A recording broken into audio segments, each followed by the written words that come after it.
William stood in the kitchen brewing coffee while gazing out the window at the falling leaves dancing in the yard. "Mom, did you get the supplies for my science project?" 10-year-old Amy entered the kitchen already dressed in her school uniform, her long brown hair neatly tied back. Her large blue eyes, so much like her mother's, shone with expectation. "Of course, honey. I acquired everything at the store yesterday. You're constructing a volcano model, correct?" Lisa smiled and pointed to a shopping bag on the kitchen counter. "Yes. My teacher mentioned my concept was the most unique in the class." Amy happily examined the contents of the bag. Lisa gently stroked her daughter's head. Amy was her guiding light. Lisa was grateful daily that her daughter had helped her through the difficult divorce 3 years prior. Her relationship with Mark had appeared flawless externally, but had become emotionally cold internally. Mark's career-focused mindset and frequent absences had caused a deep separation between them. Eventually, his relationship with another person had terminated everything. The divorce had been painful, but Lisa had established her career at a prominent Chicago real estate agency. She managed to maintain a stable life. She worked 5 days each week and always ensured she attended Amy's school functions.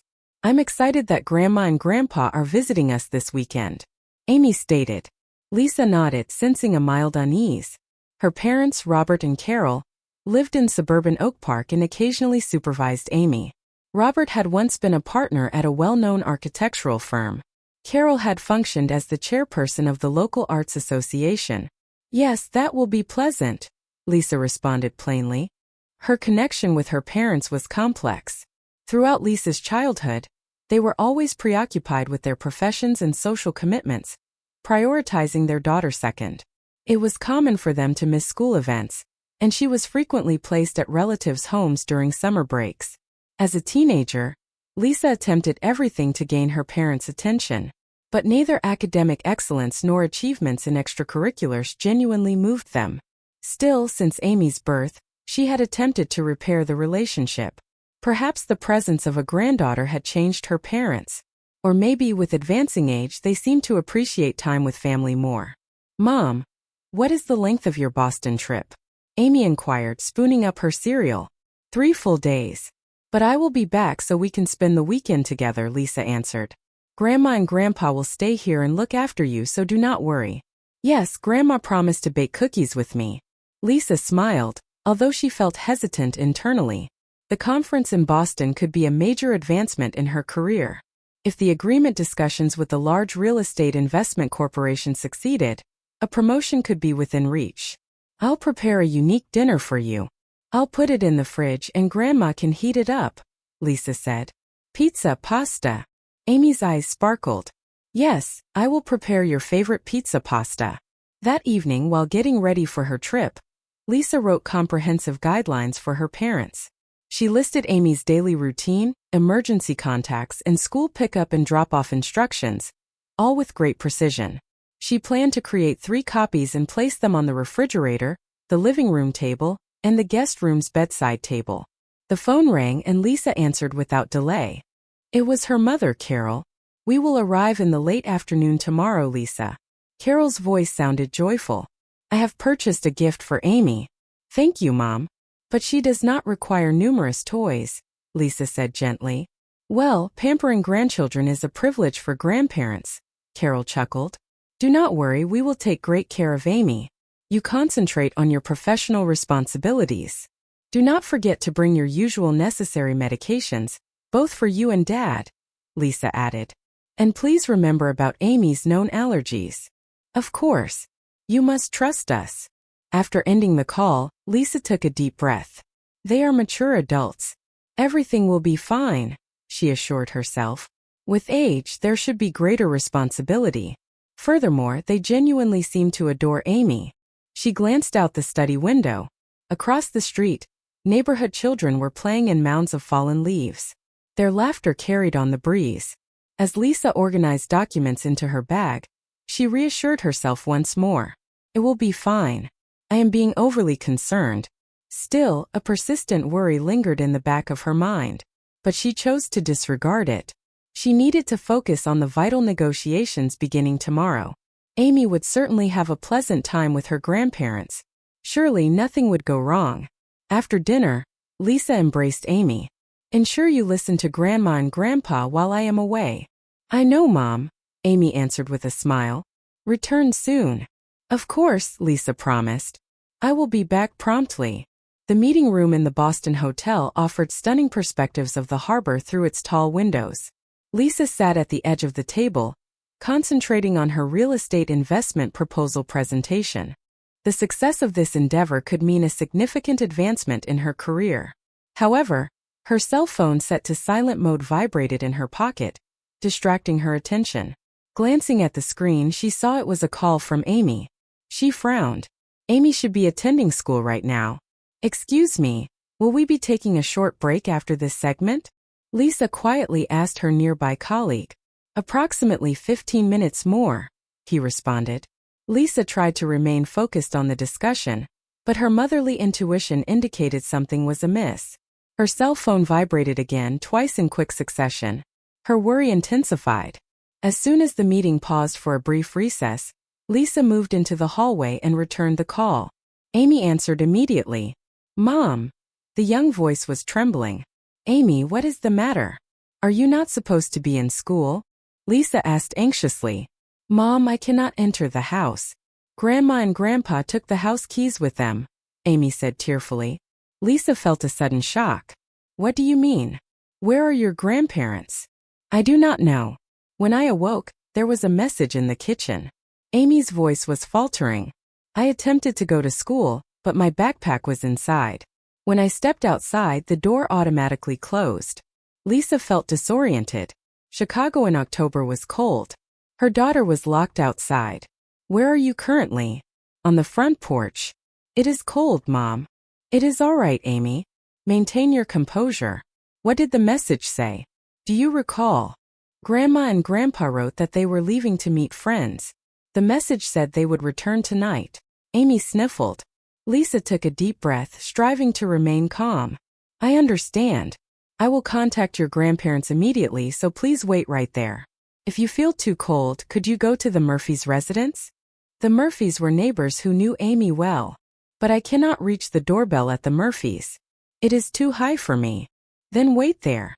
Mom will resolve this immediately, Lisa assured her. As soon as she concluded the call, she dialed her parents' mobile phones.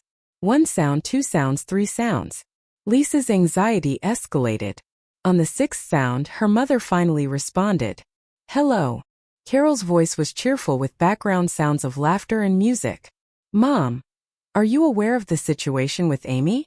She reports she cannot enter the house, Lisa asked, restraining her rage. Oh, Lisa, we were just discussing you, Carol stated cheerfully. What exactly did you say? Amy is unable to enter the house. She is locked outside, Lisa said, emphasizing every single word. Oh, she will find a solution. Carol laughed gently. We are enjoying a cruise with your sister Judy's family. We received a lovely invitation and could not decline the opportunity. Lisa could not process what she was hearing. A cruise? Leaving Amy behind? Why did you not inform me anything? Oh, I did inform you. I left a written note, Carol replied as if it were perfectly normal. It was decided suddenly last night after Amy had gone to sleep. It was a very last-minute invitation. We left the key beneath the front mat. She simply needs to search carefully. Lisa's fury peaked. Amy is only 10 years old. You deliberately abandoned her alone outside. When do you plan to be back? In 3 days. There is plenty of food in the refrigerator, so she will be absolutely fine, Carol replied in the same casual tone. Food in the refrigerator? Amy cannot even enter the house. Lisa's voice was shaking badly. This constitutes child neglect. Do you comprehend that? That is directly against the law. My goodness. Do not be so theatrical. Carol became irritated. In our generation, 10-year-olds were quite capable of self-sufficiency. This is a valuable chance for her to cultivate some independence. I entrusted my daughter entirely to you. You made a solemn promise to look after her responsibly. Lisa, you always respond excessively like this. It was the same when we were raising you. Always creating a large fuss over everything. Carol sighed dramatically. That was the last straw for Lisa. She said quietly, "Mom, that is enough," and terminated the conversation. With trembling hands, Lisa considered her next course of action. Firstly, she contacted her closest friend in Chicago, Jennifer. "Ginny, I have a critically urgent request. Can you immediately go and collect Amy from my house?" After rapidly explaining the situation, Jennifer promised to leave immediately. Secondly, Lisa contacted the local police authorities. They immediately recognized the seriousness of the situation and stated they would dispatch a patrol car and also contact Child Protective Services. After concluding the call, Lisa returned to the conference room and walked directly to her superior. "Mike, I sincerely apologize, but there is a severe family emergency. I must return to Chicago immediately today." Mike appeared to grasp the gravity of the situation from her strained expression. "Of course, Lisa, family must always come first. We will handle matters here." Lisa expressed her sincere thanks and started packing without delay. While booking the next available flight, she called Amy again. "Amy, my friend, Aunt Ginny is en route to you right now. The police will also be there very soon. And Mom will come home as quickly as possible." "Okay." Amy's voice still sounded nervous, but slightly more comforted. "Everything will genuinely be all right. I promise you," Lisa reassured her. Her tone was gentle, but internally, rage toward her parents was fiercely burning. This was not merely an error. It was a complete betrayal of trust.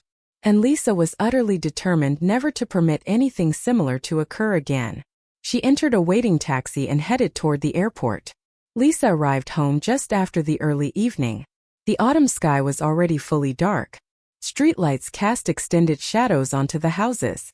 A police patrol car was parked directly in front of her house, and the porch light was shining brightly. "Mom!" Amy ran to her as the door swung open.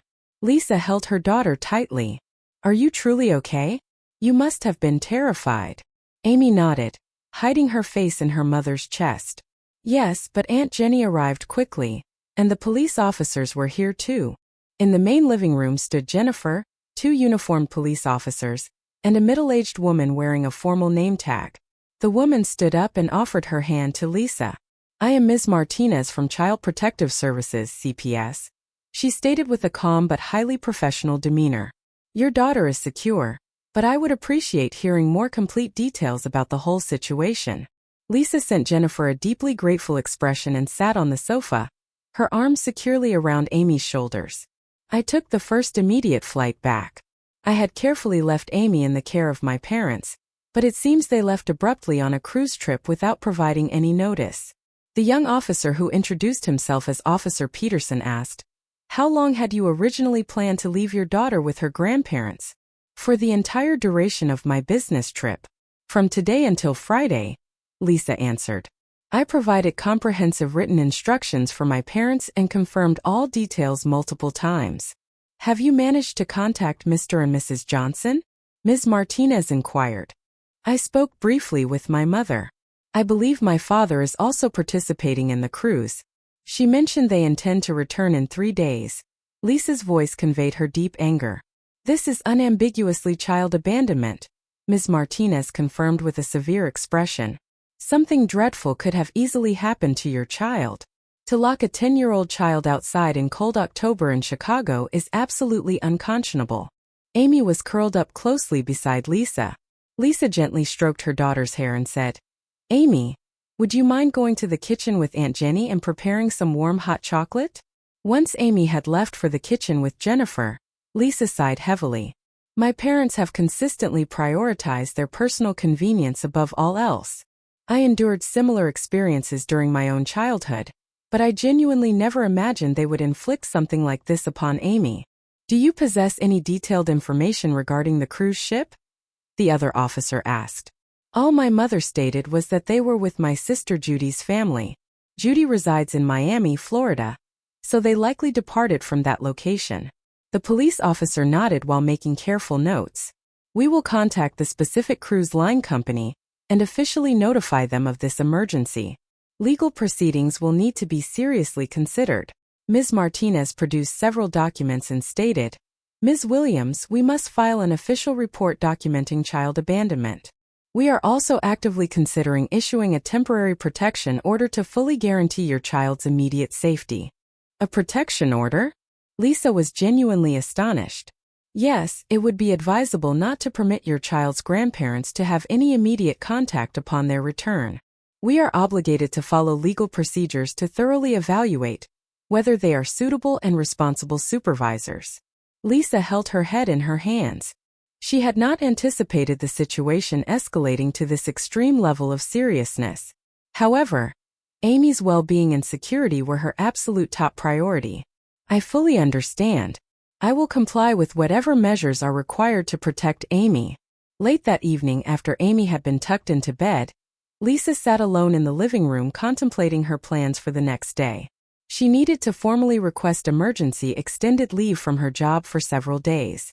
She would also have to meticulously explain the unusual situation to Amy's school principal, and she needed to fully prepare herself for the inevitable confrontation with her parents. The next morning, as Lisa was carefully preparing breakfast, the phone rang suddenly. The display clearly showed, "Mom." Taking a necessary deep breath, Lisa answered. "Lisa, what precisely have you done?" Carol's voice was clearly shaking with intense anger. "We were contacted abruptly by the cruise ship's captain and informed there was a serious message from the police. You have caused us immense embarrassment." Lisa attempted to respond with calm. "Mom, you deliberately violated the law. You abandoned a 10-year-old child." "We did not abandon her. We left a note and prepared food for her. Amy could not even enter the house. She was physically locked outside," Lisa said, trying desperately to regulate her raw emotions. On the other end of the phone, she could now hear her father's distinct voice. Carol had clearly handed him the phone. "Lisa, contacting the police is utterly excessive." Robert's voice was low and highly accusatory. "In our era, children were far more independent. It is clearly unhealthy to be overprotective." "That was a form of neglect, Dad." Tears welled up suddenly in Lisa's eyes. "And you have repeated the exact same harmful behavior again. You failed to fulfill your most essential fundamental responsibility to care for the child I entrusted to your care, making this a serious police matter. Have you considered what all the neighbors will think of us?" Robert was becoming visibly furious. "That is completely irrelevant. Amy's safety is what genuinely matters most," Lisa said with absolute firmness. "Interrupt your cruise vacation and return home immediately. Child Protective Services urgently needs to speak with both of you." "What?" Carol seemed to have grabbed the phone back. "You are not actually planning to formally report us as child abusers, are you?" "Mom, this unfortunate situation is entirely the result of your own actions." "Not mine," Lisa said in a noticeably tired voice. "If you truly care about Amy's well-being, you must return home right now and finally take full responsibility for your actions." After hanging up, Lisa sank heavily onto the kitchen table. It had regrettably always been this way since her own childhood. Her parents consistently refused to accept accountability for their behavior, choosing instead to unfairly accuse Lisa of being overly emotional. But this time was profoundly different. This time, Amy's fundamental safety was critically at stake. 2 days later, Robert and Carol finally returned home, having been forced to interrupt their cruise. When they arrived at the house, a police officer and the CPS representative, Ms. Martinez, were patiently waiting. "Mr. and Mrs. Johnson, we require your full cooperation with a formal interview concerning the serious suspicion of child abandonment," the police officer stated calmly. "This is entirely excessive," Robert protested discontentedly.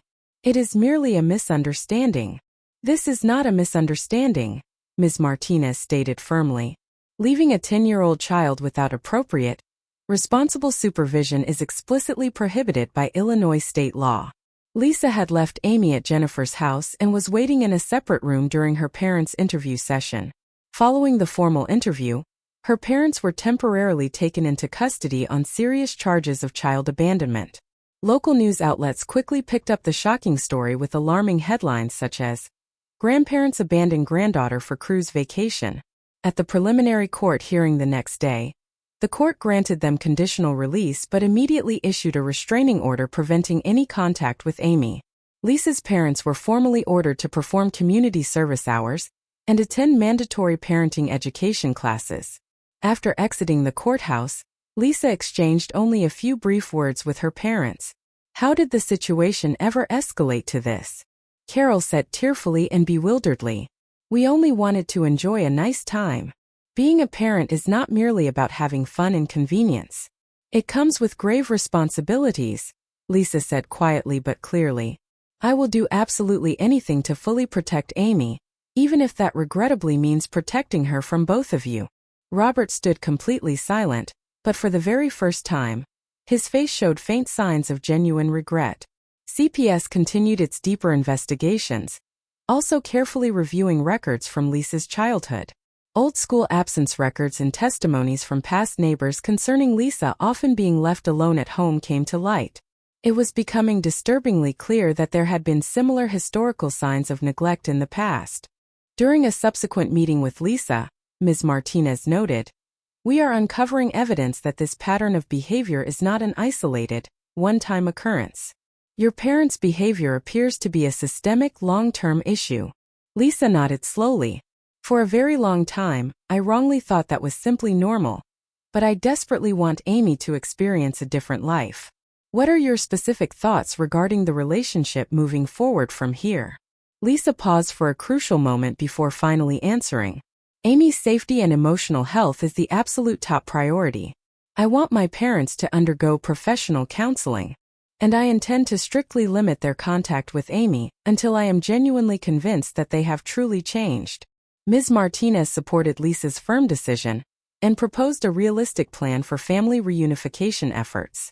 Let us proceed cautiously and gradually, without rushing the process. Firstly, your parents must fully acknowledge and understand their actions and demonstrably show a sincere willingness to change. Lisa gazed out the window.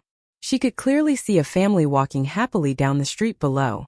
A father was cheerfully carrying a little girl securely on his shoulders. A mother was observing them with a loving smile. A simple happy scene that appeared so incredibly ordinary and normal. Will we ever have truly normal days like that again? Lisa asked softly, almost to herself. It will undoubtedly require time, but change is certainly possible, Ms. Martinez answered gently. What is most important now is whether every person involved truly desires Amy's lasting happiness. Lisa exhaled deeply, feeling a new sense of resolution. It would certainly be a long and difficult journey, but she felt deep down that they were now finally moving in the correct direction. One afternoon, approximately a month later, Lisa was walking down the hallway of Amy's school building. Children's vibrant drawings and crafts decorated the walls, and she could hear the faint sound of children's voices in the distance. She stopped directly in front of the school counselor's office door and lightly tapped. "Please come in," a gentle female voice invited. When Lisa entered, Ms. Jones, the counselor, and Amy were engaged in what appeared to be an art therapy session. Colorful crayons and various papers were scattered across the table. "Hello, Lisa." Ms. Jones smiled warmly and stood up respectfully. "We have just successfully completed our regular session with Amy. We had a very productive discussion again today." "Mom!" Amy jumped down from her chair and ran immediately to Lisa. But her expression now conveyed a thoughtful shadow rather than her previous carefree innocence. "May I see your drawing?" Lisa asked her gently. Amy returned to the table and carefully brought back her drawing. It prominently displayed 3 distinct houses. One house was bright and filled with sunlight. Another was a dark house with fully closed windows. And the third house was small but somehow evoked hope. "This is our own house." Amy pointed clearly to the first house. "This is Grandma and Grandpa's house. And this is..." She paused, pointing to the small, hopeful house. "This is the new house where Grandma and Grandpa might reside after they manage to change." Lisa and Ms. Jones briefly exchanged knowing glances. The counselor nodded slightly to Lisa and began speaking. Amy has begun to articulate complex, conflicted feelings toward her grandparents. Today, she posed one particularly significant question to me. "What was the question?" Lisa asked urgently, placing her hand reassuringly on Amy's shoulder. "Do Grandma and Grandpa genuinely dislike me?" Amy repeated in a very small voice. Lisa felt a sharp pain in her chest. She was uncertain how to formulate a good answer. But Ms. Jones quickly came to her professional aid. I explained to Amy that your parents may unfortunately not have adequately learned how to properly care for children. Not that they do not possess the capacity to love, but rather that they do not know how to express it appropriately or responsibly. Lisa knelt down immediately in front of Amy and looked directly into her daughter's eyes. Grandma and Grandpa are learning right now that they made a serious error. It is not because they do not love you, my dear. It is because they completely failed to understand their fundamental adult responsibilities. Amy contemplated this explanation for a short while, then nodded her head in understanding. Miss Jones said the exact same thing. After leaving the school premises, Lisa took her daughter straight to a nearby ice cream parlor. While Amy ordered her cherished chocolate sundae, Lisa pondered her own need for personal therapy. She had also recently begun attending weekly counseling sessions with Dr. Brown. That night, after Amy was asleep, Lisa called Dr. Brown. I experienced a sudden realization today following Amy's therapy session, Lisa confided. I have always felt compelled to excuse my parents' unacceptable behavior, making weak justifications like they were extremely busy, or it was simply a different generation. And now, Dr. Brown asked gently, encouraging her to continue. I can no longer excuse it, but simultaneously, I do not want to continue resenting them either. I simply clearly understand that I need to establish and maintain strong boundaries. That represents highly significant progress, Lisa. As a child, I always wrongly believed I had to achieve perfection in order to earn love, Lisa confessed, her voice visibly trembling. That meant never angering my parents, never causing them any trouble. Then I believed I would never be abandoned. Just as Dr. Brown was about to provide further guidance, Lisa received a sudden message notification on her cell phone. She immediately looked at the screen and caught her breath sharply. It is a personal message from my mother, Lisa said, surprised. She is contacting me for the very first time since successfully completing her mandatory parenting education classes. Would you feel ready to read it aloud? Dr. Brown gently encouraged her. Lisa cautiously opened the message. Lisa, I sincerely want to talk to you specifically about what I learned in today's class session. If you will allow me, I would like to formally invite you to lunch. You absolutely do not need to bring Amy. I want to talk to you alone first. What are your thoughts and feelings about this? Dr. Brown asked thoughtfully. Lisa exhaled deeply, trying to process the message. Honestly, my mother might genuinely be beginning to change. I am still quite unsure about my father, but... That Saturday, Lisa met her mother alone at a quiet local cafe. Carol looked noticeably older than before, with deep dark circles visible under her eyes. Lisa, thank you so much for agreeing to come, Carol said nervously. What was it you specifically wanted to discuss, Mom? Lisa's voice remained calm and measured. Carol stared intently down at her coffee cup and began to speak. In class today, I was required to openly discuss your childhood experience. She looked up directly at Lisa. The instructor strongly emphasized, remember your personal experiences raising children, and I was shocked because I could barely recall anything at all. Hardly any specific details. Lisa listened in silence. Your school performances, your sports matches. We hardly ever attended any of them. I prioritized a meaningless party. I barely listened to your sincere teenage concerns. Tears suddenly welled up in Carol's eyes. And now I have made the exact same grievous error with Amy. Mom, Lisa, I failed tragically as a mother during your entire childhood, and also on that devastating day with Amy. I am not currently asking for your forgiveness. I simply want to become a significantly better grandmother going forward. Lisa sensed a new raw truth in Carol's difficult words. It was not yet a complete apology, but it clearly represented a meaningful starting point. What about Dad? Lisa asked quietly. Carol sighed sadly. He remains resistant and defensive. He has tragically lost his membership at the exclusive golf club and is actively being avoided by his former friends, but he still refuses to admit he was wrong. Lisa carefully took a sip of her coffee and thoughtfully reflected. It is going to be a very long and challenging journey ahead. Yes, Carol nodded slightly in agreement. But I promise I will not run away from this responsibility anymore. As she left the cafe, Lisa felt a tangible sensation in her heart lighten considerably. This was certainly not full reconciliation, but it was the firm foundation of a new, potentially healthier relationship. A full year had now passed, and Chicago was once again painted in the beautiful colors of autumn. In Lisa's backyard, Amy was happily playing with her friends in large piles of leaves. Listening to their joyful laughter, Lisa was quietly sipping coffee in the kitchen. "Mom, look!" Amy peeked excitedly through the window, proudly showing off a handmade wreath. "I crafted this at the workshop with Grandma." Lisa nodded with a genuine smile. The relationship with her grandmother, which had initially started with strictly supervised visits, had gradually and meaningfully improved over the last year.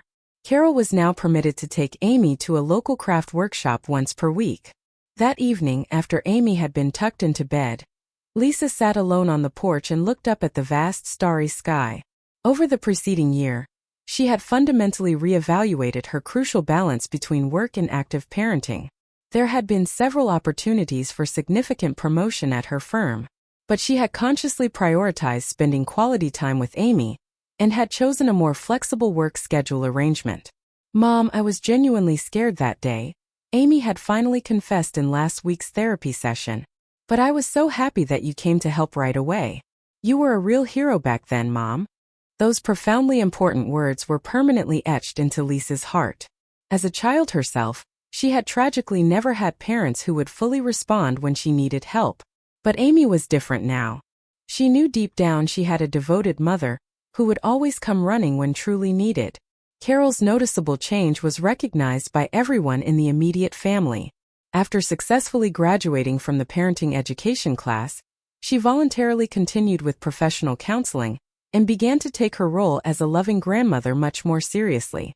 "Lisa, I absolutely do not want to repeat the devastating mistakes I made raising you," Carol had sincerely stated last month during a joint family therapy session. "I realized I had so much to learn as a mother. I am honestly still learning." Conversely, Robert's change was significantly slower and more difficult. Losing his elevated social status and professional honor, and actively being shunned by his former friends, was a crushing blow to his ego. But very recently, faint signs of genuine change had finally started to emerge. "I was wrong." Robert had painfully uttered those words for the first time in family therapy last week. It remained difficult for Lisa to fully admit that there was still a long and cautious way to go before complete trust could ever be fully restored. CPS supervision was still actively ongoing, but the frequency of their permitted visits with Amy had cautiously increased. And recently, very short unsupervised visits had also been formally permitted.